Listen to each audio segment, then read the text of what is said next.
What if there was a safe space for you to explore artificial intelligence? What if there was a team of friendly professionals waiting to help you examine what you can do with AI in your courses? Welcome to the world of what if.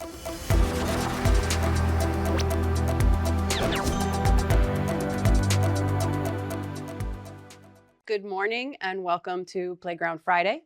My name is Lisa McDonald. I am an instructional designer here at the Center for Online and Continuing Education, and it is my pleasure to present to you some thoughts on breaking through the screen, leveraging AI and digital technology for learner interactivity. One of the things that we say here at COSI for Playground is we want to give people permission to play. You'll notice that Chad said in our introduction that it's a safe space to try things out. And trying things out means sometimes they don't work. I was thinking about the fact that we have basically three sets of audiences here at the Playground. We have live in person. People are welcome to come and sit in here with us. We also have live online audience, moderated by today our fantastic Tansy and Jenna.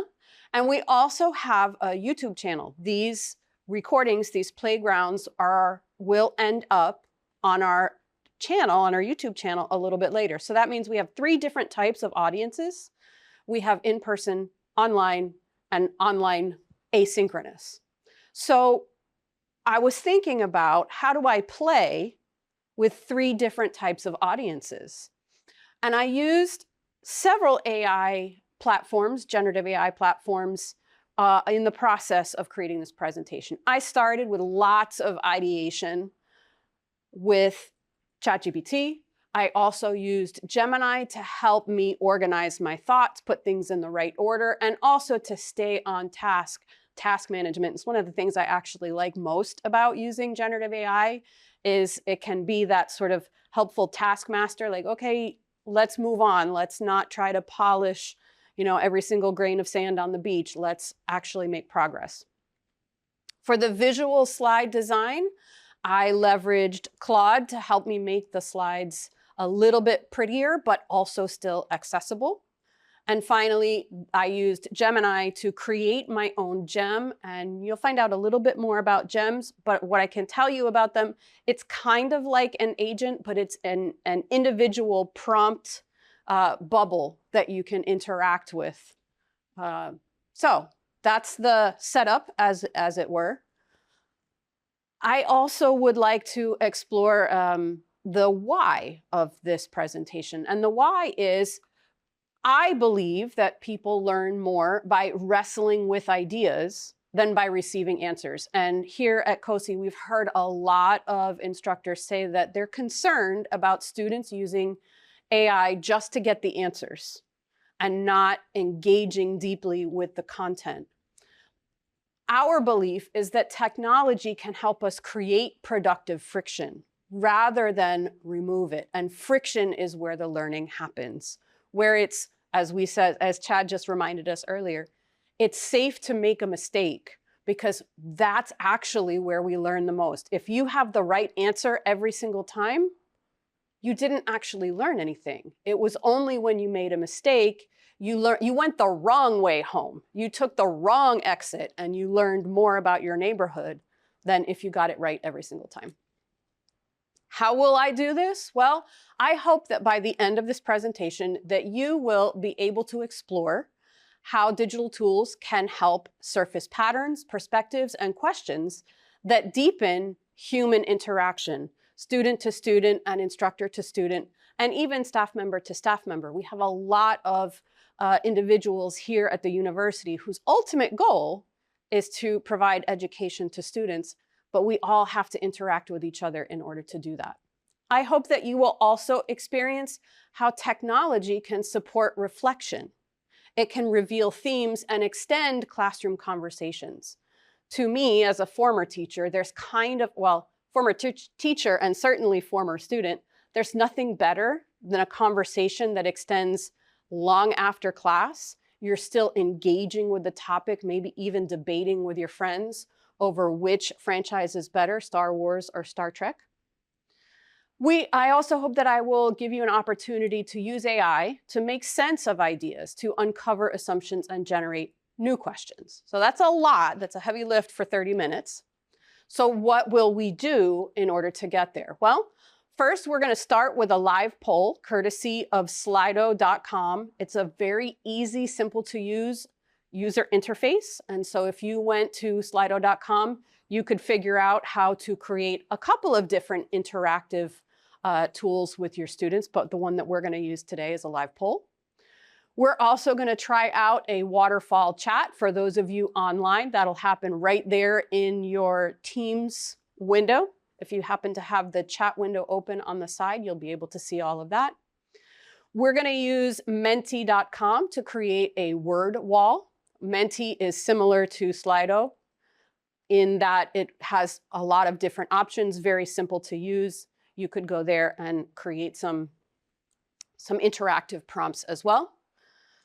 Fourth, we are going to create our own collaborative document via Google Docs. You could do the same thing with Google Slides. We often do that around here in our inter-team communications. And then finally, we also will use AI to reflect on what it is that we learned from the collaborative document. And then if you stick around, I have a surprise door prize for you at the end.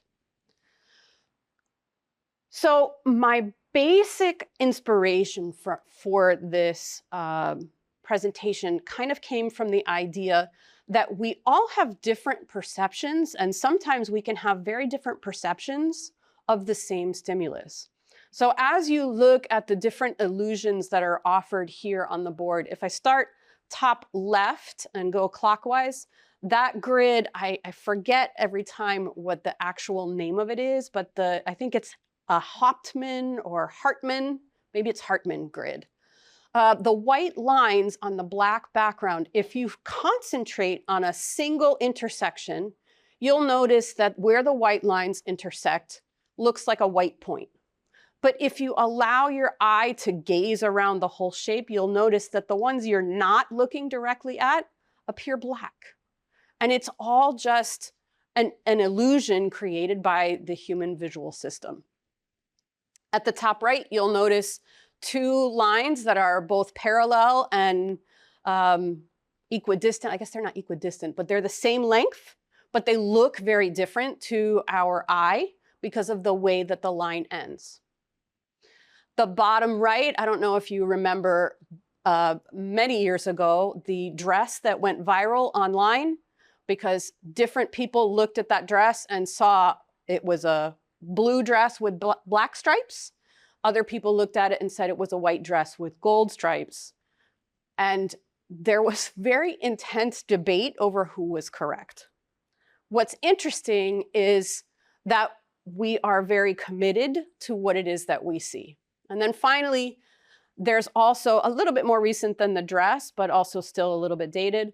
There's an audio illusion as well, referred to as the Yanny and Laurel.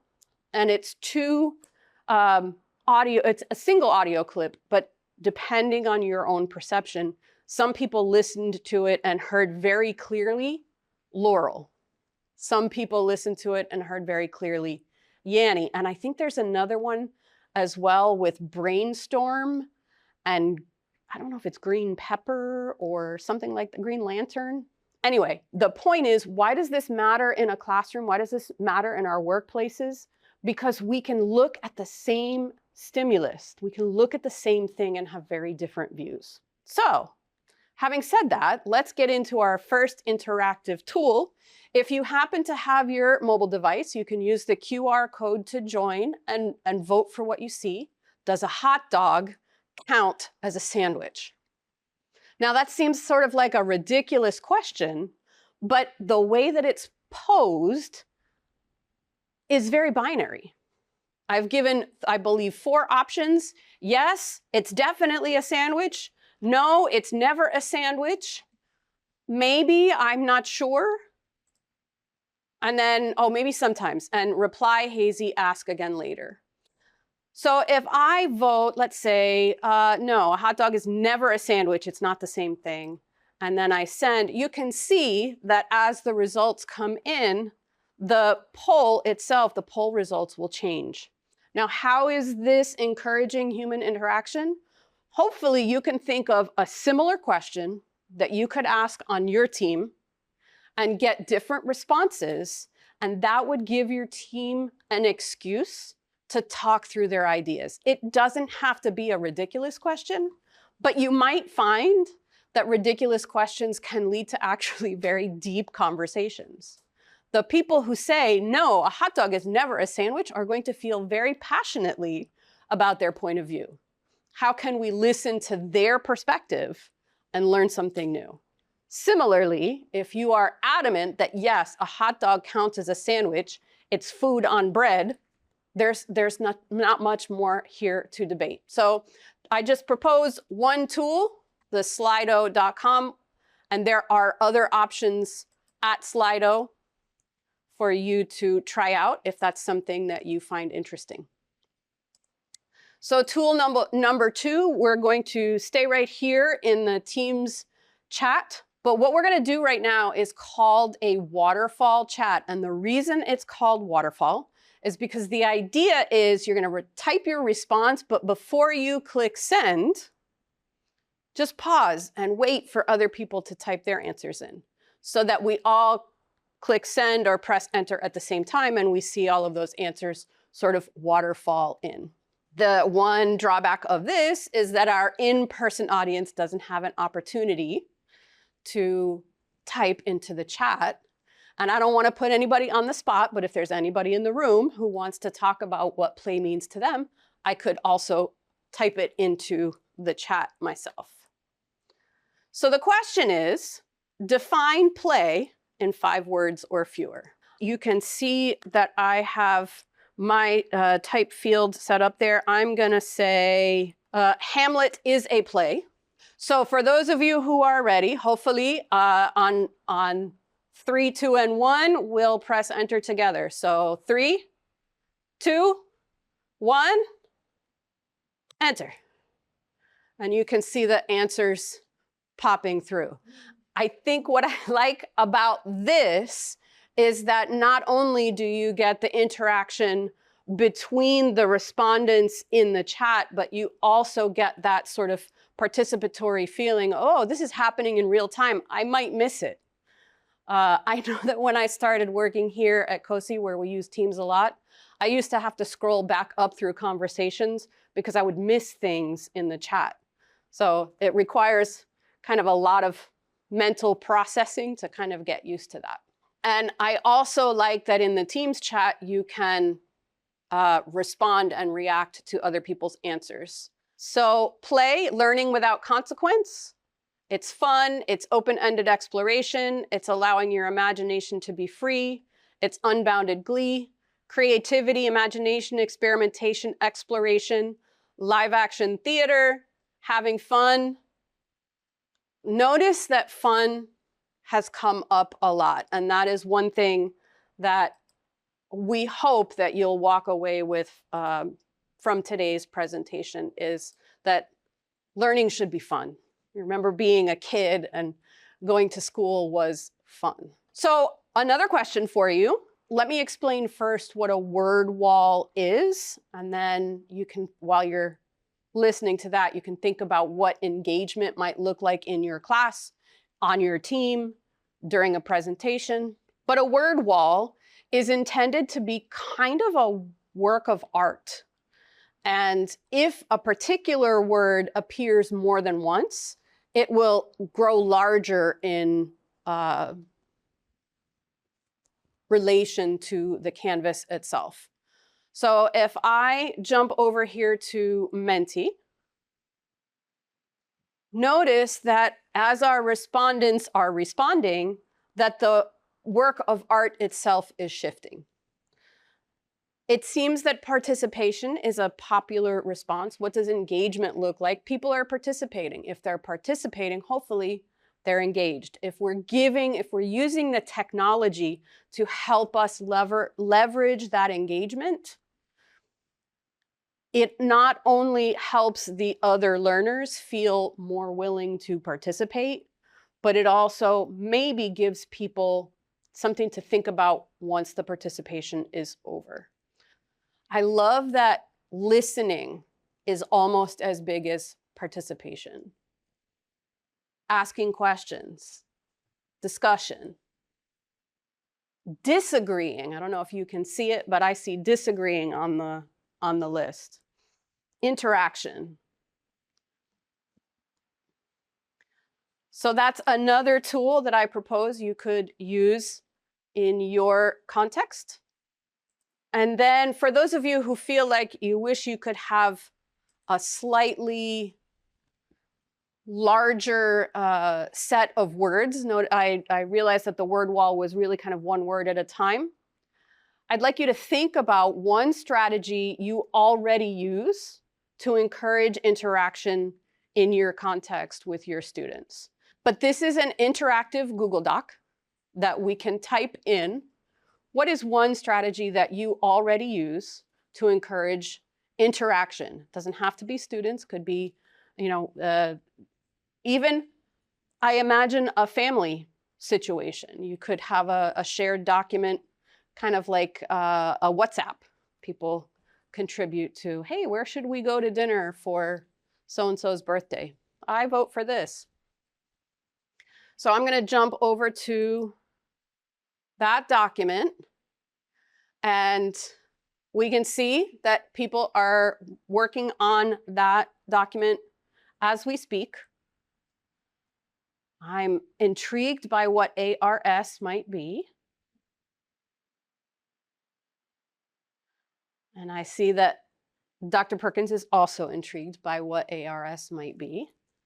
And maybe that person will type more and maybe not. But I really love that the document itself is growing. And we can see, again, seeing that interaction in real time would certainly encourage me to participate a little bit more myself. Think, pair, share. That's another one that I really like. Let me scroll down so we can see. Audience response system. I love it. Thank you for clarifying what you meant by ARS. And while those are still brewing, I wanted to share with you that I said to my generative AI partners, I think I asked Perplexity, Gemini, and Copilot. My thought was, well, what if no one types? What if literally no one wants to participate in this? What am I going to do? So I asked those 3 agents, could you please generate a list of strategies that a professor might use to engage their students? And it generated some thoughts. And the whole purpose I needed that was because what I wanted to be able to do was to go into my generative tool again and ask it for the insights that came from those conversations. Okay, so you are an instructional design consultant. Please review the participant responses below or attached for common themes, areas of agreement, areas of tension or disagreement, assumptions that we might make about participation, or perspectives that might be missing. Now, remember, this prompt was applied to my sample document, not the one that you have generated so graciously for me right now. Gemini said, so here are some of the highlights. Strategy spectrum from highly structured to minimalist. Safety versus pressure, lowering the stakes. Anonymous polls and shared documents versus pushing risk-taking or waiting out silence, waiting for people to have time to respond. To include actively pulling in quiet students versus releasing 100% in participation to keep the energy high. So this is one response from Gemini. Copilot took the same document and summarized it somewhat differently. The actual first response from Copilot was much longer. And so I said, okay, let's pretend we need to fit this on a 3x5 card or a slide. And so it said, okay, well, the theme that came out of this document is structure versus openness, efficiency versus engagement, clarity matters, participation is not just speaking, instructor versus student responsibility, the value of interactions. So I just wanted to share the idea that once you have that collaborative document, plugging those responses into one of our AI tools can also help us glean what the insights we might need from the document. And then I also want to jump backwards and say, it's always important to have a plan B because of Murphy's Law. Anything that can go wrong will. And I hope that you remember at the very beginning of all of this, I said this presentation was going to be an opportunity for me to play. I knew that I was probably going to have some difficulties. I tried to plan out, what am I going to do if no one responds, no one wants to type in the document. I did not plan for, on Wednesday, Gemini having an outage for a few hours. So there are going to be things that will happen that you can't be prepared for. And it's one of the things I think that sometimes we don't try, we don't experiment because we're afraid of the things that could go wrong. My encouragement, really for myself, but also for you, is embrace that things can go wrong because life is messy. It's not just that technology can be messy, glitchy, or unpredictable. Let's not let tech failure derail the conversation. Life doesn't go as planned. Life is barely controlled chaos. Links break, tools fail, AI services go down, people surprise us. Sometimes we're late to work. Sometimes we have a flat tire. Things happen. The goal is not perfection. The goal is meaningful interaction. And I hope, having said that, that you are having an opportunity to meaningfully interact with each other, maybe in the chat or online. Because I believe that play not only requires, but that it also invites experimentation, flexibility, adaptation. Let me fall on my face. I'm willing to do that because if I fall on my face, I'm going to learn something from that experience. And then finally, I just want to acknowledge, I've kind of chatted a little bit with our in-person audience. I've chatted a little bit with our online audience, but I want to acknowledge those of you out in Futureland on our YouTube channel once this video is posted. How might you interact in this case? How could we involve you in the conversation? Well, certainly you're already watching the recording. That gives you an opportunity to read what the people who were participating live had to say. You could add your own contributions. We could keep the document or the artifact open so that you can also add your thoughts. We could have you run your own individual session with your generative AI to challenge the thinking of the people who went before. If everybody here voted that a hot dog is, yes, a sandwich, how would you argue that a hot dog is absolutely not a sandwich? You have, by nature of being able to look back on what's happening live, you have an opportunity to analyze data in a slightly different way than we do because we're here in real time. Those live collaborative artifacts can become a living, breathing workspace so that we're, to the best of our ability, holding hands between the present and the past, or the present and the future, or the future and the... Anyway, just as a kind of a wrap up, what I did in this case was I went to AI as a thinking partner. I asked it to reflect on the document that I shared with it. I also used AI as a thinking partner in forming this presentation. Here are the things that I really would like to say. Help me figure out how I want to say it. How can I represent this visually? And I'd also just want to give a shout out to our OIT at the university. If you have not yet dabbled in any of the AI tools, I highly recommend that you start at fau.edu/AI/tools, because that will give you a couple of different options to get started in your playful experimentation. So that website will look like this, and you'll notice our endorsed AI tools, Microsoft Copilot, Owl One, and Gemini by Google. So just a suggestion for a few of those things that you could go check out. So I would like to leave you with one question. And my question for you is, what are you still wondering about? What did I not mention that you wish that I had? Feel free to put it in the chat. I guess in theory, you could also comment it in the future on the YouTube video, although there's no way I can respond to that. I don't yet have time travel down. So wrapping up, we started today with a poll. We ended up with a collaborative artifact. AI itself was not the activity. It just helped us see and interrogate our collective thinking. What will you take away from today's experience? Well, bonus, if you've made it all the way to the end, you will take away a Screen Breaker Coach Gem, which is an instructional design assistant to help create active learning experiences and interactions. You do have to have an FAU account to access this gem.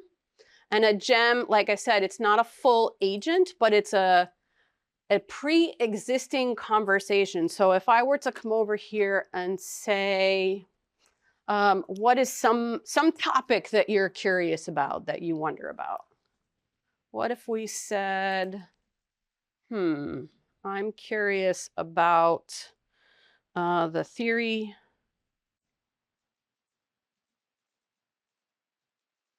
Okay, I would like to teach the theory of relativity to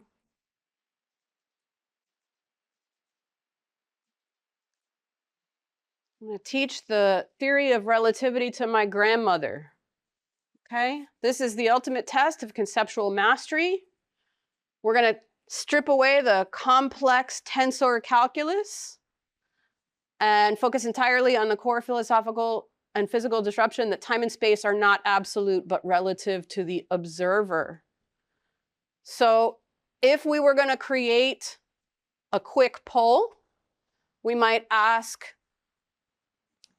as the High Court judge in the inheritance dilemma, whose definition of time wins the case? That's really interesting. I guess I had to read the story that came before, which makes sense.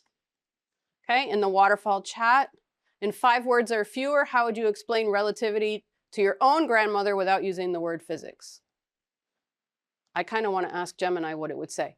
But I invite you to explore the gem that is there for you to use. You can go in there and say, okay, here's a topic. Here's what my audience is. Could you help me come up with some ways, some ideas that I might be able to teach this or play with this using tools similar to the ones that we use today? Thank you so much for your time and attention today, and I wish you a fabulous weekend. Thanks, everybody.